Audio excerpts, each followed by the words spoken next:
Hey Chip, today I think you're going to start school, so I just wanted to wish you well, or if you finished, congratulations. I'm very proud of you. I went out to town in Sheffield today and bought some books, and I thought I might be nice to read you one, and so I'm going to do that. So let's have a look at the book. So the book is called A Place for Pluto, and Pluto is one of the planets.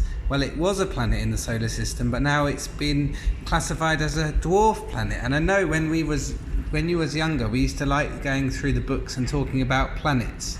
So here we go. So it's called A Place for Pluto. He looks all happy there, doesn't he? Okay, so this is all about the people, the author who wrote it, and he's putting nice things about people. So here we go. For the better part of forever, Pluto was a planet, one of the famous 9. We've got Mercury and Venus and Earth and Mars, Jupiter, Saturn, Uranus, Neptune and Pluto. And Pluto's a tiny one, and that's why it's now called a dwarf planet and not a real planet. It was the smallest and furthest from the sun, but he was proud to be a planet just the same. Then, one day, Saturn, with her rings flashing, and Jupiter, with his entourage of moons beside him, told Pluto the worst news ever. "You're not a planet anymore. You're just not big enough, sorry." Oh no.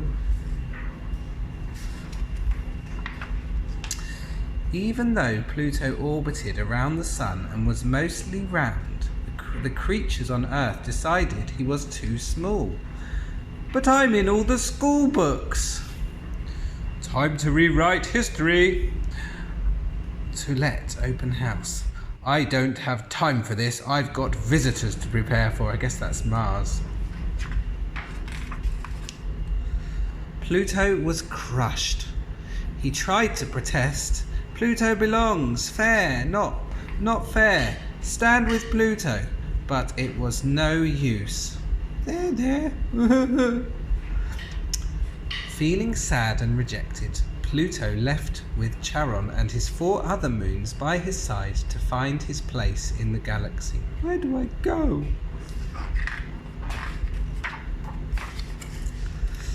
As Pluto moved along, his friend Halley's Comet streaked past. Now, there's Halley's Comet. "Haven't seen you for a while." "Yeah, I get that a lot." Halley was a comet and still a part of the solar system, but comets have tails and Pluto did not. Pluto wasn't a comet or a planet. He was nobody. Oh no. Feeling more blue than brown, Pluto kept moving. Where do I go?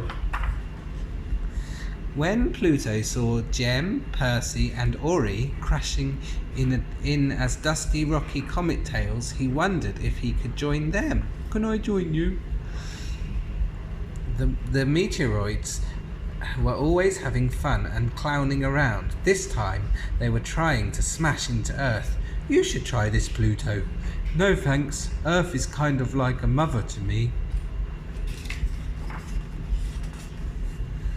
Then Ida the asteroid came by.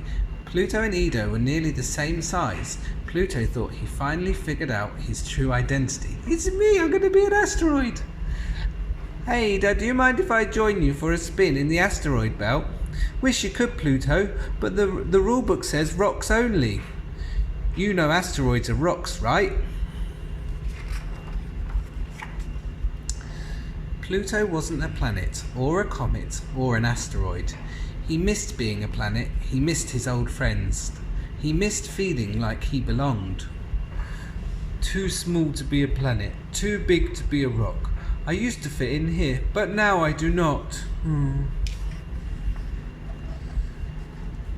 No one in the solar system was a match for Pluto. Oh. He spun around the sun like everyone else.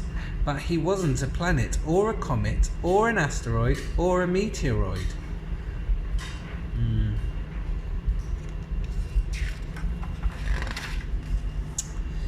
Pluto had nowhere to turn. He was about to give up when he saw someone he'd never seen before. He felt like he was looking in a mirror. "Pardon me if I sound rude, but who are you?" "I'm a dwarf planet. My name is Eris. And these are my friends, Haumea, Make, and Ceres." Pluto stared in wonder at all the 4 dwarf planets. They were too small to be planets, but too big to be rocks. They were not planets or comets or asteroids or meteoroids. They were just like me. You're just who I've been searching for. Really? Then you should join us." Pluto felt more like himself than ever before. He couldn't wait to tell his old friends about his new ones. Turns out his old friends missed him too. "We're sorry, Pluto. Just because you're not a planet anymore doesn't mean we don't love you."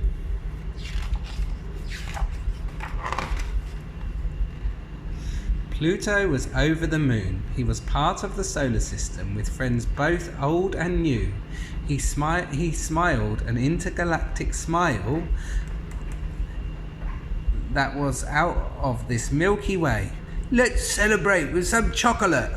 These feelings warmed me to the core. "You all make me dizzy. I can feel the love." "Dwarf planet has a nice ring to it." "I'm so glad you're making friends, honey." "Neighbours forever." "Dwarf planets rock." "Glad you're not feeling blue anymore. Not that there's anything wrong with that." "Well done, little man." "Till we meet again." And that must be Halley's Comet. And that's the end of the book. What's the deal with Pluto? In 1930, Pluto was discovered as the 9th planet in the solar system. I made it awesome. In 2006, Pluto was told he was not a planet anymore. Oh no. Poor Pluto, why? Scientists decided that to be a planet it must orbit around the sun, have a round shape, be able to clear its own orbit by pulling asteroids towards itself, making the asteroids part of the planet.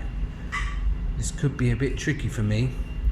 Pluto does orbit around the sun and is mostly round, but Pluto is small, only half the size of the United States, and shares the area around its orbit with Neptune and many other large objects in an area called the Kuiper Belt.